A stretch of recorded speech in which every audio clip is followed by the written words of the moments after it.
Hi guys, how are we doing? Welcome to the show. I'm Liz Wheeler. This is the Liz Wheeler Show. Great topics to talk about today. We're going to be just a little bit ahead of the curve today, actually, because Joe Biden is expected momentarily, any hour now, to make a huge announcement about student loan debt cancellation. So we are going to preemptively debunk the nonsense that you're going to hear from Joe Biden's mouth. What we're going to talk about today, besides student loan debt cancellation, is we're going to talk about the fact that Democrats in the lead up to the midterms are desperate for a distraction from inflation, distraction from Biden's failures, distraction from the FBI abuse of power targeting President Trump that has infuriated the country. So we're going to ask the question and then answer the question, what is the Biden administration doing to distract us from his own failures, from inflation, from the FBI abuse, et cetera? Well, what they're doing is student loan debt cancellation. And this can be a confusing issue for a lot of people, even across party lines. There are some Republicans who are in favor of it and some Democrats who are opposed to it. So what I want to do today is I want to ask the basic question, what is this? What does this mean when Biden says with the stroke of his pen that he's going to eliminate some student loan debt for some people? Who exactly does this help? Who does this hurt? What are the farther reaching ramifications of Joe Biden canceling student loan debt? And will it work ultimately, not for the cancellation of the debt itself, but will it work to distract the American people from Biden's failure as president of the United States? That's what I want to talk about today. Also, some updates. A pretty serious update, actually. The verdict is in the Whitmer fednapping trial, and we can't start the show without talking about that. So let's get going.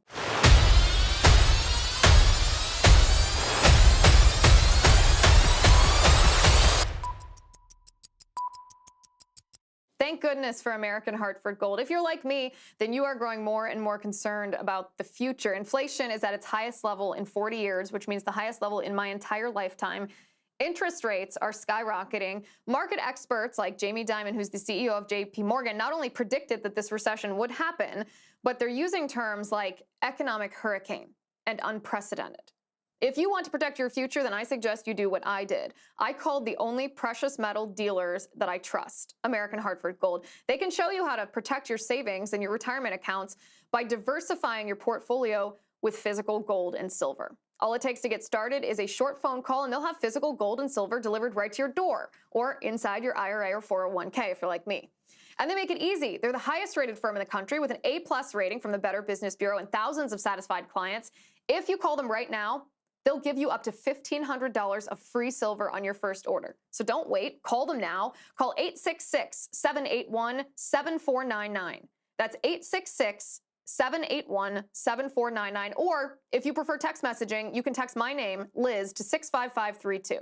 Again, that's 866-781-7499 or text LIZ to 65532. Okay. So the big picture of what's happening in our country right now is Joe Biden's presidency has been going abysmally. His approval ratings are the lowest ever. He's hurting the American people and doing so deliberately, whether it's high gas prices, whether it's inflation, whether it's his obsession with this radical climate change ideology that underpins the policies that are hurting us. He talks about transitioning our economy to what? Well, transitioning us off fossil fuels onto quote-unquote green energy. We all know that that's going to hurt us. We see that happening before our very eyes. We see our energy prices skyrocketing. We see food prices skyrocketing. We see gas prices skyrocketing. This is all due to Biden. Biden's spending, Biden's spending, Biden's spending. He knows exactly what he's doing. His refusal to drill for oil, his refusal to use our natural resources, his reliance on foreign oil. These are things that Joe Biden doesn't want the American people to think about in the lead up to the midterm elections. Why? Well, the answer to that is obvious. Because it's not just Republicans who don't want to pay high gas prices. It's not just Republicans who see inflation and know that their paycheck comparatively has shrunk. This doesn't just hurt Republicans. It hurts everyone in our country, including Democrats, including independents, including swing voters who cast their vote based on the performance of the president and not necessarily an underpinning ideology. So Biden is desperate for a distraction. He's also desperate for a distraction because the FBI abuse of power that I think the Biden administration genuinely thought they were going to get away with. When the FBI staged that raid on Mar-a-Lago, I think that the people in charge of that, meaning Christopher Wray and Merrick Garland, were so insulated in their swamp bubble that they actually thought the American people would be on their side or would look the other way. They underestimated how angry we all are to see the federal government weaponized against a former president of the United States who is a likely future candidate for president of the United States. So they're obviously wanting to distract from this. They also want us to be distracted from the Whitmer trial, this fednapping, where the FBI abused their power to entrap a group of ne'er-do-wells. I'm not defending the people who were involved in talking, well, talking smack is the nice phrase for it, but saying nasty things and even talking about some violence against Gretchen Whitmer, the governor of Michigan. That's not defensible, but is that a crime? Is that political terrorism? Well, not if the FBI leads you to do all of these things. So the verdict is in on the Whitmer trial. Adam Fox, who was one of the two defendants who was on trial, and Barry Croft, the other, were both found guilty on all charges: conspiracy to kidnap Whitmer and attempting to procure a weapon of mass destruction. And listen, these guys are like sorry guys, right? These are not admirable people. These are not people that you point to and say, oh, there's a good role model. There's exemplary behavior. No, these guys are losers. These guys were doing things and saying things that they obviously shouldn't have been saying. The rest of their lives were a disaster of alcohol and marijuana and living in the basement and having to use the bathroom at the restaurant next door because they didn't have a running water in their own home. I mean, these guys were total losers. But the FBI took advantage of the fact that they were losers to try to frame them in a plot to kidnap Gretchen Whitmer so that the Biden administration could paint all of us who were dissenters of the lockdown agenda as being violent crazies who would commit acts of domestic terrorism. So Adam Fox and Barry Croft, in their original trial, the jury could not reach a conclusion. It was a hung jury. That's why they had this retrial. It's actually unbelievable that a jury would come to this conclusion after the bombshell testimony that we heard from the FBI informants during the actual trial last week. If you didn't listen to the episode where we talked about this last week, it's called Bombshell Testimony in the Whitmer Fednapping Trial. Go listen to it. What these undercover FBI informants who were working Adam Fox and Barry Croft, what they did and what they said and what they led these guys to do is textbook entrapment. So conspiracy to kidnap Whitmer, attempting to procure a weapon of mass destruction. Here are my questions. Who invented this plot? Was it Barry Croft and Adam Fox? Did they themselves plan to kidnap Whitmer? Did they have the capacity to carry out this plan after they planned it? The answer to that question is no. It was the idea of the FBI informant to kidnap Whitmer, and the FBI informant then trained these guys and tried to lead them to buy these weapons of mass destruction. Who staged the buy? Again, the FBI informant. And no, was there money exchanged? When they went to meet this other FBI undercover agent who was pretending to be a bomb salesman or something, there was no money that exchanged hands. So I don't understand how that can be a crime. These people were not posing a credible threat. They were obvious losers, and the FBI took advantage of them. It's kind of striking to me to sit here and think about the state of our nation right now. If you are an idiot, if you are a loser, if you say stupid things, then you can be entrapped by the FBI and convicted of domestic terrorism. Never before in our country have we lived that reality,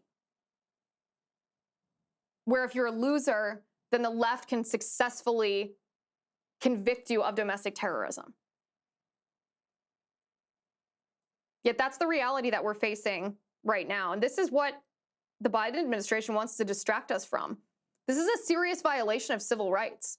This is an abuse of power that's taken the federal law enforcement agency that's supposed to keep us safe and turned it against us, law-abiding citizens. The FBI is at the center of all of this. The New York Times had a piece out talking about the Trump Mar-a-Lago raid. So a judge's ruling has asked the Department of Justice to submit redactions to the affidavit that was attached to the warrant that allowed the FBI to stage this raid. And Trump has asked a special master to go through to conduct an audit of all of the documents that were seized at Mar-a-Lago to determine what the FBI took that they weren't allowed to take, such as his passport. The New York Times is such a mouthpiece of the FBI, it's actually embarrassing for them. I want to read just a little bit of this article. But first I want to talk about Nutrafol. Now, I like Nutrafol because it's both natural and it works. You know I'm a crunchy person, right? Well, you know me.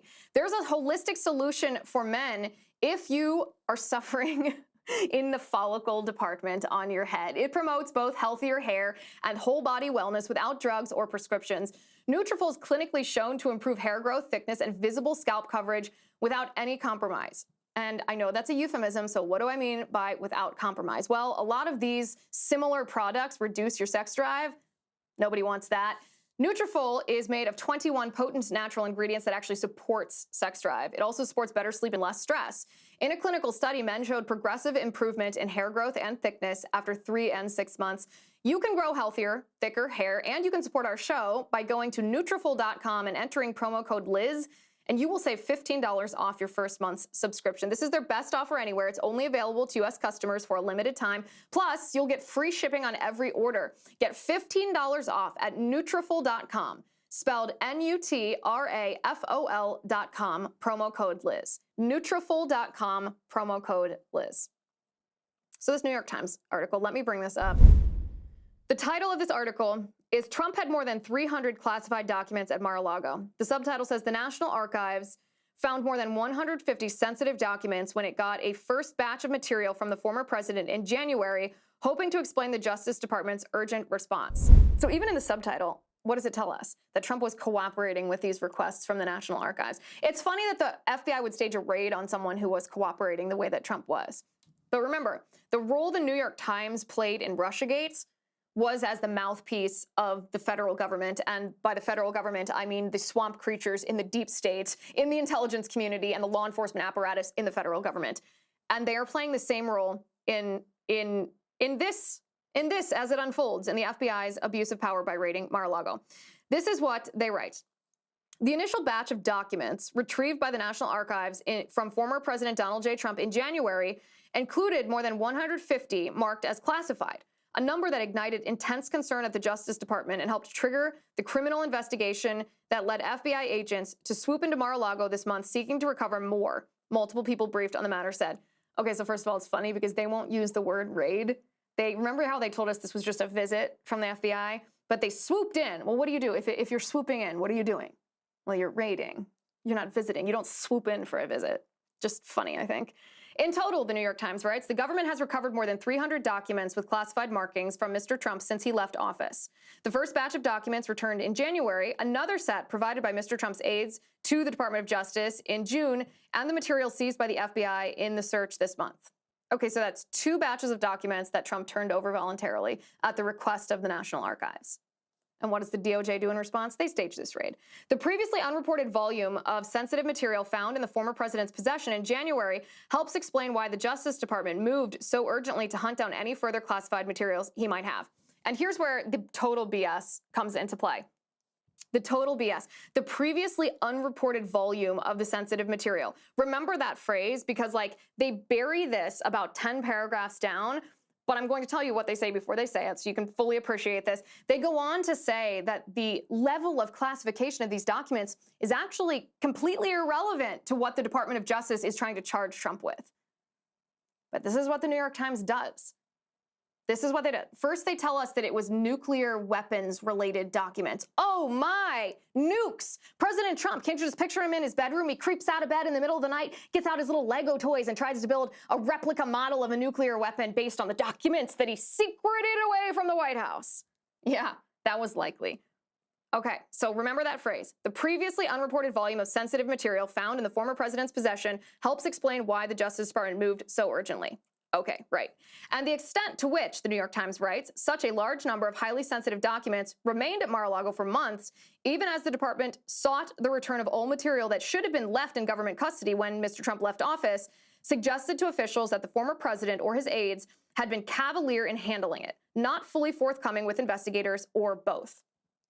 Okay, so again, what the New York Times is doing in this article is they are presenting things in a way that makes it appear that President Trump did something bad. Big bad orange man did bad thing with bad documents.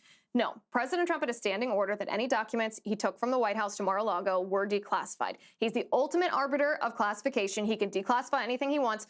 This is the claim President Trump, the defense President Trump has made, and it's a completely valid defense.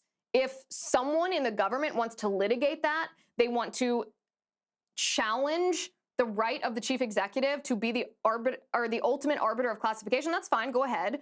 But the New York Times doesn't get to be the arbiter of whether the president's the ultimate arbiter of classification. They need to present the whole story, and since they're not, you can tell they're lying to us. They go on to say the specific nature of the sensitive material that Mr. Trump took from the White House remains unclear. But the 15 boxes Mr. Trump turned over to the archives in January, nearly a year after he left office, included documents from the CIA, the National Security Agency, and the FBI, spanning a variety of topics of national security interest. Okay, remember what they originally told us these documents were? They said it was letters that Kim Jong-un had written to President Trump, which President Trump has already talked to the American people about publicly. So by nature of that conversation, President Trump declassified the material. And we were also told that there was a letter that former President Barack Obama left at the White House for President Trump when he was the incoming president. So the nature remains unclear. First it was Kim Jong-un and Obama letters, then it was nuclear documents, and now we just don't know, according to the New York Times. The highly sensitive nature of some of the material in the boxes, the New York Times writes, prompted archives officials to refer the matter to the Justice Department, which within months had convened a grand jury investigation. So last week, as you remember, we talked about an article written by Margot Cleveland at The Federalist, which simply laid out the historical reality of what happens when the National Archives has a conflict with an outgoing president, which is every time there is an outgoing president, there's always a conflict about what the president wants to take with him, what he's allowed to take with him, or what's covered under the Presidential Records Act. So if it is a personal note between the president and his wife, that belongs to the president. If it is something, well, of a personal nature, it belongs to the president. But if it's some sort of official communication, then it belongs to the US government, and the Presidential Records Act covers it, and the National Archives is the one who is responsible for maintaining it, collecting it, and storing it, and keeping it. Every single president has this conflict with the National Archives. That's why Barack Obama has a storage unit in Chicago where he keeps over 30 million pages of documents from his administration. He has an agreement with the National Archives that he's going to digitize everything that he wants before he returns it. So how long has Obama been out of office? Pretty long time. But the National Archives, even though they want those records back, they haven't raided him. Same with Bush. Same with Clinton. Even Hillary Clinton. Hillary Clinton wasn't the president, but her communications are covered under the Presidential Records Act because she's an employee of the federal, she was an employee of the federal government. Okay, let's keep reading here. The Justice Department investigation is continuing, says the New York Times, suggesting that officials are not certain whether they've recovered all the presidential records that Mr. Trump took with him from the White House. Even after the extraordinary decision by the FBI to execute a search warrant at Mar-a-Lago, investigators have sought additional surveillance footage from the club. It was the second such demand for the club's security tapes, and underscored that authorities are still scrutinizing how the classified documents were handled by Mr. Trump and his staff before the search. Mr. Trump's allies insist that the president, this is how many paragraphs down, I've even skipped a couple of paragraphs. What is this, like 10, 11 paragraphs into the article, where they finally say Mr. Trump's allies insist that the president had a standing order to declassify material that left the Oval Office for the White House residents, and have claimed that the General Services Administration, not Mr. Trump's staff, packed the boxes within the document. Packs the boxes with the documents. That's pretty pertinent information that would change this whole story, right? Well, the New York Times has an agenda. No documentation has come to light confirming that Mr. Trump declassified the material, and the potential crimes cited by the Justice Department in seeking the search warrant for Mar-a-Lago would not hinge on the classification status of the documents. But-a-bum. Okay, this is my favorite paragraph of the entire article. Let's read this again. No documentation has come to light confirming that Mr. Trump declassified the material. Well, that's not how declassification works when you're the president of the United States. You don't have to file documents the way that every other person in the federal government does to go through the process of declassification. You can literally look at a document on your desk, And if you're the president of the United States, you can say that's declassified. And it is. Or you don't even have to say that. You can share that classified information at your discretion with whomever you want, and you have decided as the ultimate arbiter of that classification that you're going to declassify it to tell it to somebody else. There are executive orders on the books from presidents of multiple parties that lay out the legality of the president's process for declassification, and there's no documentation necessary for that. But the New York Times gives away their whole game here, right? When they say the potential crimes cited by the Justice Department in seeking the search warrant for Mar-a-Lago would not hinge on the classification status of the documents. Well, which is it? Which is it? National security risk, nuclear documents, or not? They're trying to have it both ways, and let me tell you what happened here. Of course it's not a national security risk. If it actually was nuclear weapons documents, the FBI would have raided the day that President Trump took the documents. Otherwise, they're very derelict in their duty. Negligence on the job, posing a huge danger to the United States if Trump actually has those little blueprints of the nukes that, I don't know, Iran or Kim Jong-un or something. Maybe he's going to slip it into his envelope for his communication with Kim Jong-un. This is what it's like to be inside the head of someone with Trump derangement syndrome. This is the mainstream media. They're bananas. They're absolutely off their rockers here. But crimes cited by the Department of Justice don't hinge on the classification of the documents. What happened here is this raid was conducted to try to get information for Liz Cheney's January 6th committee. The January 6th committee, this show trial, this witch hunt, this fishing expedition, this character assassination of President Trump came up with nothing. They found no communication that tied him to anybody that committed violence. No public statement or private statement where he condoned the violence or encouraged it. No coordination between him and any group that did anything wrong. Nothing. They came up empty-handed. Actually, worse than empty-handed, because the people that they trotted out as their witnesses, like Cassidy Hutchinson, were an embarrassment. Their testimony was debunked within minutes of them saying it, of her saying it on national television, under oath, no less. And so originally the FBI raids President Trump hoping that they find something that will help them in their fishing expedition, and they find nothing. Nothing. And so then they say, okay, well, this is about classified documents. We need to return classified documents to whence they came. We'll use the National Archives as an excuse. The National Archivist, the chief archivist of the United States, was someone who didn't like Trump, a bitter partisan who had called Trump a threat to our democracy.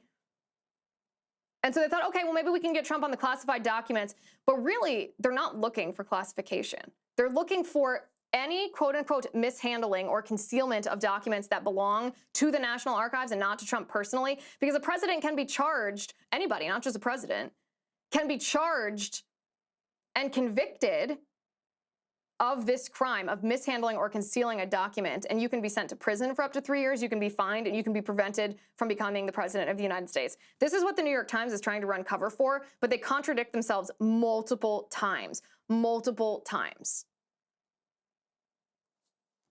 Remember, the key to all of this is unsealing the affidavit. When we unseal that affidavit, which is the justification for the warrant, when we see for ourselves, when we read those words with our own eyes, we're going to see that the witness interviews that are included in that affidavit, the reason the FBI, or the people that the FBI are using to convince the judge to issue that warrant, are going to be bitter partisans.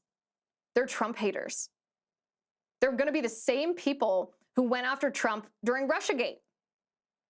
It's going to be mainstream media lies who was lying on behalf of the Department of Justice recycled in that terrible cycle where the Department of Justice leaks to the New York Times New York Writes an article about it, and then the Department of Justice uses that as justification for something they want to do. That's what they did with the FISA court warrants with Carter Page, right? They leaked information to the media wrote an article about it, and then they took that article with their lies, but anonymously, and they used that, they gave that to the judge to get that warrant issued. It's a vicious cycle of lying, and that's what we're going to see in this affidavit as soon as it's unsealed. As soon as it's unsealed, mark my words. And remember, the person that they relied on within Mar-a-Lago, it's going to be a Secret Service agent. Mark my words, it will be a Secret Service agent. Remember, Joe Biden thinks President Trump should be prosecuted for January 6th. The New York Times has reported this before, that Biden wants Trump prosecuted. This is what the Biden administration wants to distract us from. They underestimated the fury that they would face by abusing their power in the federal government. So what are they doing to distract? What are they doing? Well, they vilify Trump, right? To distract from Biden's abysmal failures as president, they want to vilify Trump. They think, well, that's how we won in 2020, by vilifying Trump. It's not that people voted for Biden, it's that people voted against Trump. That's what they're trying to do. They're trying to vilify Trump, and then they're trying to distract from the FBI abuse of Trump and of us, really, by promising free stuff. And here's where we finally get to the student loan debt cancellation and Biden basically promising people free money, right? This is a roundabout way of buying votes if you promise people free money. So let's talk about what this actually is. What does this mean? What does it do? Who does it hurt? Who does it help? What are the far-reaching ramifications of this? And will this actually work to help Biden distract from the abuse of power inflicted by his Department of Justice and his FBI? But first, I want to talk to you about ExpressVPN. I like ExpressVPN because I don't trust the government or private companies not to snoop on me and my family when we are online on the internet. I want to protect my family's privacy. That's why I use ExpressVPN.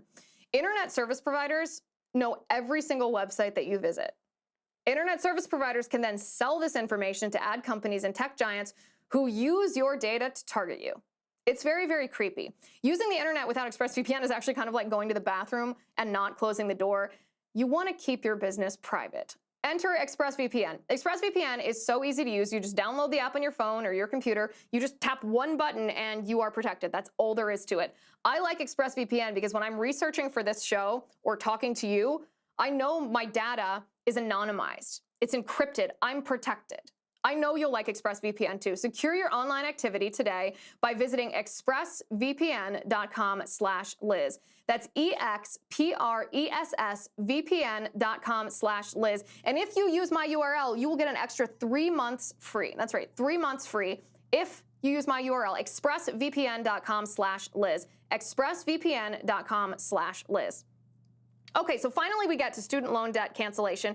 Biden is trying to help the Democrats in the lead up to the midterm elections because what the Democrats desperately do not want is they do not want you and I going to the ballot box and voting on down ballot candidates, meaning representatives to Congress and the Senate and state legislatures, based on what we feel about Biden's job in office.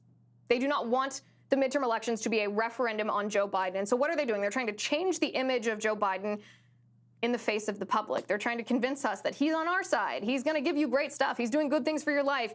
And the way they're doing this is they're trying to dangle a bunch of cash in front of our faces. The White House is considering using Biden via executive order to cancel $10,000 of student loan debt for every person who holds that debt if they earn under $125,000 per year. This is the announcement that Biden is expected to make a little bit later today. This is probably what he is going to announce. The reason he's going to announce it now is because we are in this moratorium where student loan payments, federal student loan payments, are on hold. You don't have to pay interest. Interest is not accruing on your student loan debt right now. But that moratorium is set to expire on August 31st. And so what's Biden going to do? Is he going to, 2 months before the midterm elections, make young people especially, actually it's mostly millennials, so it's mostly people in their 30s and 40s right now who unfortunately typically tend Democrat. Is he going to make those people start paying money, or is he going to give them free money so that they feel that they don't have to pay the money? That's the decision that he's going to make. This is kind of a big deal because he acts like this is fairness. He acts like this is equity. He acts like this is redistribution, giving money from the rich to the poor, but actually it's the opposite. It's the opposite. And in response to the inflation that we're facing right now, it will be much more detrimental to people in my generation or people who have student loan debt to have $10,000 canceled from their outstanding payments or from their outstanding debt. It will be more detrimental to have Biden take away that $10,000 than not to, because ultimately we will be paying more. Here's what I mean. Here's exactly what I mean. So the former Obama Secretary of the Treasury, he was also the National Economic Council Director under the Obama administration. His name is Larry Summers. He's actually against this plan, even though he worked for Obama. And this is why. He says student loan debt relief is spending that raises demand and increases inflation. It consumes resources that could be better used helping those who did not, for whatever reason, have the chance to attend college. It will tend to be inflationary by raising tuition. So this goes back to modern monetary theory, which we've talked about a lot. Modern monetary theory is that you print money to spend money, well, so that you can fund your radical leftist pet projects here. And then if you don't have the money, you don't have to raise taxes necessarily to get that money. You don't necessarily use taxpayer money to fund your projects. You just print the money. But if you print the money, what happens? It devalues money in general. It devalues our dollar. What happens when our dollar is devalued is inflation increases, things become more expensive, and that ultimately hurts us a lot. We're in an inflationary cycle right now because of Biden's spending and his printing of money. But if you cancel, quote unquote, cancel student loan debt, then you run the risk of that happening again, because it makes money not worth anything. If you're simply printing money and handing it out for free, it takes the value away from it, and that increases inflation. So in the face of inflation, Biden is doing something that he promises or he claims will help people, but it won't, because it'll just increase inflation, which will increase our overall cost of living, whether it's at the gas tank, whether it's at the grocery store, wherever it may be. Even the former Obama National Economic Council Director, Larry Summers, is against it, which is quite something. It's also fundamentally unfair to people who paid for college.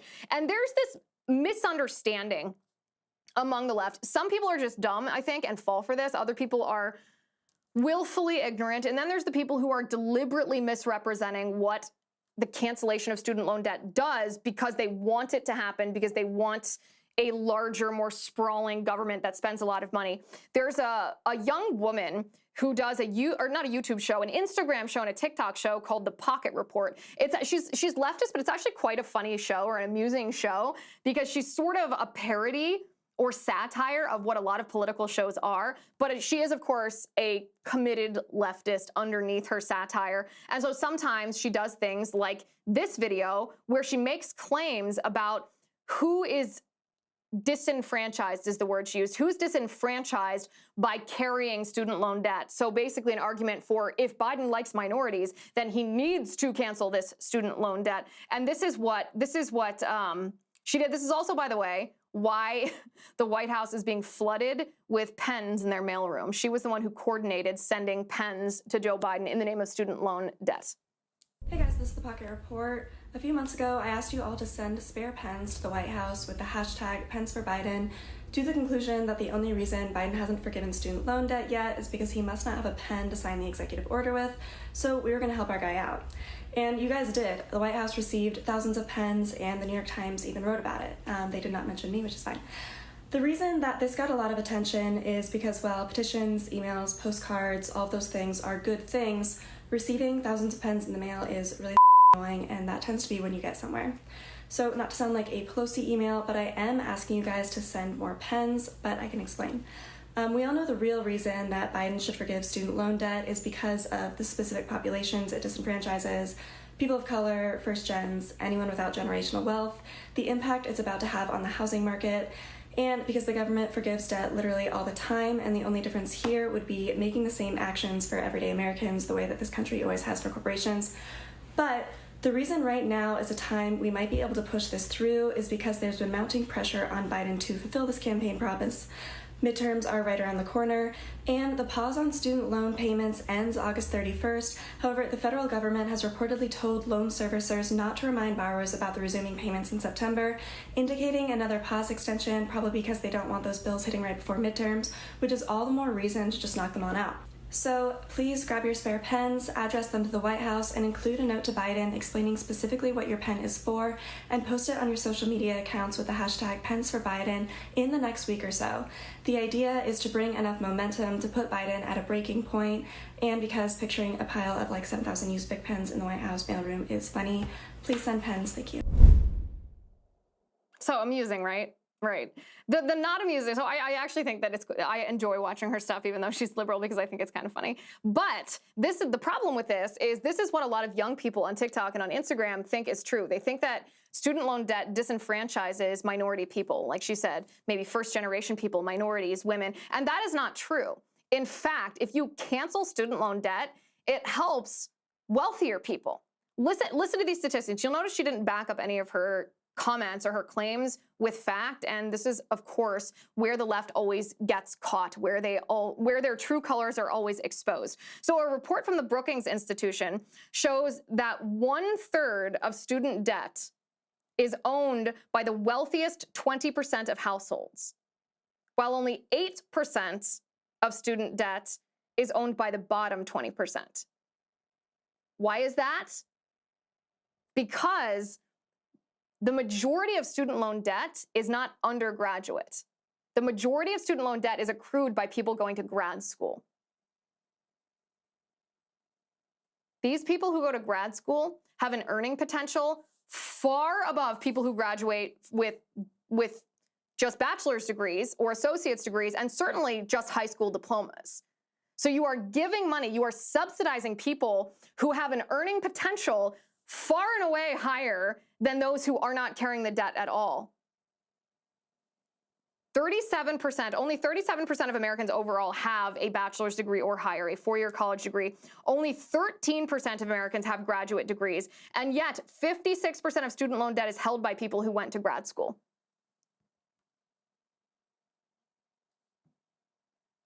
Who's going to be getting this cash? Rich kids. Rich kids are getting this cash. Medical school and law school graduates would receive the largest benefit for this. They would get $90,000 and $55,000 in debt cancellation, respectively, based on proposals Biden has presented before about student loan debt cancellation. This is quite something to me. It's quite something to me that the Biden administration would claim that this is about struggling students when really it's not. When really it's the wealthiest families whose children go to college, because it's not the majority of Americans who go to college. It's actually a fraction of Americans who go to college. The wealthiest families whose children go to college and then grad school, they're the ones who hold the debt. They're the ones who are going to benefit. It's also fundamentally unfair to people who paid for their own college, who had jobs. My sister, for example, struggled through college. And when I say struggled, I mean worked hard. She worked hard so that she didn't have any debt. She earned scholarships. She had jobs. She worked really, really hard, and she came away debt-free. And what, is she just going to be punished for it because she doesn't have debt? Someone who wasn't as responsible, didn't work as hard as she did, didn't make the sacrifices she did? That person gets free money now? This is going to disincentivize people from paying their debt in addition to being unfair. It's not free either. When Biden says he will cancel or erase student loan debt, it's either we pay for it, we the taxpayers, which is unfair because I'm not the one who made that decision to go to a $50,000 a year college. I specifically didn't make that decision because it was financially irresponsible. Either we the taxpayer pay for it, or as we discussed before, if Biden prints the money to pay for it, then that devalues our dollar, leads to inflation, and we end up paying for it anyway. This takes money from low-income people, and it subsidizes people with a higher income. It also causes colleges to raise their tuition, because if they know that the federal government will cover any amount of money that their tuition, that they're charging for tuition, then why wouldn't they increase their tuition? Of course they will. We've seen that happen. We've certainly seen that happen. It's a little odd to me that the Biden administration is making this move now. I understand in a sense why they're doing it, because if you pretend to dangle something free in front of people, it incentivizes them, unfortunately, to vote for you. Biden wants to distract from the FBI. But a lot of people on both sides of the aisle actually think that Biden canceling student loan debt will increase inflation. This isn't a completely partisan issue where Republicans are against it and Democrats are for it. There are a lot of Democrats that are against it. There was a CNBC survey that said that 59%, that's 6 out of 10 people, said that they're concerned that canceling student loan debt will make inflation worse. 81% of Republicans are concerned, and 41% of Democrats say it will make inflation worse. Overall, 34% of voters say that student loan debt should be forgiven for those in need. 32% say all student loans should be forgiven, and 30% say no student loans should be forgiven for anyone. So this is not like the cut and dry the cut and dry policy, their cut and dry proposal that Biden thinks it is. This is how much it's going to cost us. If Biden were to just extend that moratorium on accrued interest on student loan debt, if he were to extend that past August 31st, it would cost taxpayers $20 billion more per year. Every year. $20 billion. If he cancels $10,000 in student loan debt for every person who has student debt, that's going to cost American taxpayers $230 billion. How do you feel about paying for somebody else's school when they haven't paid for it themselves? Does that seem fair to you? If you didn't go to college, or you chose not to, or you chose to go to a state school or a community college and not an incredibly expensive private school somewhere, do you feel that that's just that you and your spouse and your children or your parents are going to have increased taxes and just pay for it by inflation because someone else made a decision differently than you? I don't think this is going to be the winning issue that Biden thinks it's going to be. The fact that the Biden administration has already put this pause on student loan debt payments has cost American taxpayers $30 billion. But the political corruption behind this is quite something. It smacks almost of a backroom deal because the people in Congress, the leftist politicians who are in favor of canceling student loan debt the most, are the people in Congress who have student loan debt themselves. AOC has student loan debt. Jamal Bowman has student loan debt. Rashida Tlaib, Ilhan Omar, they would all have their student loan debt canceled. There are 30 White House employees in the Biden administration, 30 of Biden's White House aides who have student loan debt, who would see this erased. That's one of the reasons why only 38% of young Americans think that Biden should cancel student loan debt. Doesn't that smack of like corruption of a backroom deal of Biden signing an order just so that the people that work around him get the benefit? And yet we're told by people on TikTok and Instagram, and those are the people that are influential in what young people think. That's where young people get their news, from social media. That it disenfranchises minorities and first-generation Americans if they carry student loan debt that they chose to carry. It's not true. It's a redistribution of wealth scheme that benefits the wealthy. It takes money from the poor and gives it to the rich, and to Biden's friends and his employees, and liberals in Congress. Now, this is not to say that student loan debt is not a problem. It is a problem. We have a terrible system of higher education in our country. That doesn't even take into account the indoctrination that happens in these schools. But we do have this problem with how expensive college is. We tell children that if you want to be a professional, you have to go to college. We tell them, oh, be financially responsible. Here's how you use a credit card. Here's how you live under your means, live within your means. And we also tell them that it's okay to accrue sometimes hundreds of thousands of dollars in debt to go to college. They come out of college, they have to get an apartment, they have a first-time job at a starting salary, and they also have these incredible student loan payments that it takes them decades to pay off. This is not setting up our young people for success. This is a problem, and we should figure out how to solve this problem because it's not the only way. It's not even kind of close to a good way for colleges to operate and for people to have to pay for college when college is this expensive. And so here are a couple of suggestions on how to solve this. First of all, not everyone should go to college. College and university is not what it used to be, where if you go to a liberal arts school, you come out with a very cerebral academic understanding of philosophy and the arts and world history and literature. That's not what it is. People go to party. People go to get an artificial sense of independence outside of their parents' house. And this is what happens. I mean, they're not coming out educated. They're not coming out even able to get a job when they get these gender studies and queer theory type degrees. I mean, it's ridiculous. If you come out with an art history degree, like what do you think you're going to do? So not everyone should go to college, and there shouldn't be any stigma on that because it's not a place of education. In some cases, it's a place to train for a career, but only in certain professions, not all of them. So we need to get away from encouraging everyone to go to college while colleges are still like this. The other thing that we need to do is we need to end the federal subsidies for student loan debt. There was a study done by the Federal Reserve that found that each dollar of federally subsidized student loans that that colleges accept or receive increases tuition by 60 cents. So what did I say before? I said that colleges will raise tuition if they know that the federal government will always pay back the debt that students own. And this is proved by the study that said when the federal government subsidizes student loans, for every dollar that they receive of that, they increase tuition by 60 cents. We have to end federal subsidies for student loans.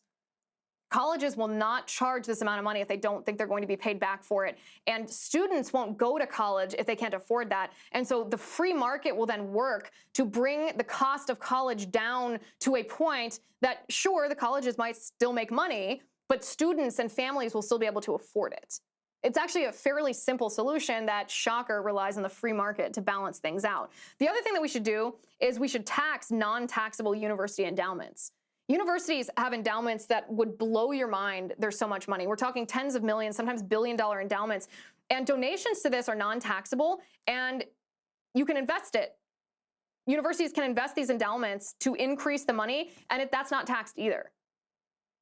When they're operating, especially when they're operating as radical leftist indoctrination centers, they certainly should, their non-taxable university endowments should be taxed. If we do these things, then we will be much closer to solving the student loan debt crisis, and we wouldn't be making it worse, which is what Biden is going to be doing if he pretends to hand people free things, but really increases inflation, all as part of the transition, you know, increases inflation and gives money from taxpayers who didn't go to college to irresponsible rich people who did go to college and don't want to pay for it. Don't fall for Biden's nonsense. Don't fall for Biden's lies. Don't fall for Biden's distraction techniques. He's so desperate for you and I not to see what he's doing with the FBI, the abuse of power, with inflation, with gas prices, with his failure of a presidency, that he's trying to hand us essentially free candy to make up for it. It's disgusting. Okay, over on locals, I got to tell you, what we're going to talk about on locals today, we can't talk about on the main show. It's Big Tech won't let us talk about it. It's so graphic. It's so gruesome to see the pictures that I want to show you, but we really need to understand what we're facing when we're talking about what the transgender ideology does to children, not just the psychological abuse, but the physical abuse. So you can join us at lizwheelershow.com/locals. That's lizwheelershow.com/locals. My promo code is ACCESS. You can use that to watch for free for the first month of your annual subscription. lizwheelershow.com/locals. Access is the promo code. Also, I'm going on tour again this fall on college campuses all across the country, and you can invite me to speak at your campus. Just go to yaf.org/Liz. If you are at school right now, you're about to go back to school, you're about to take your child back to school, or you know somebody, a niece, a nephew, a grandchild who is facing radical leftism on their campus, I would be happy to come and set that school straight. yaf.com/Liz. All the directions on how to apply and how to bring me there. It's very easy, but it's all right there on that website, yaf.org/Liz. Thank you for watching today. Thank you for listening. I'm Liz Wheeler. This is The Liz Wheeler Show.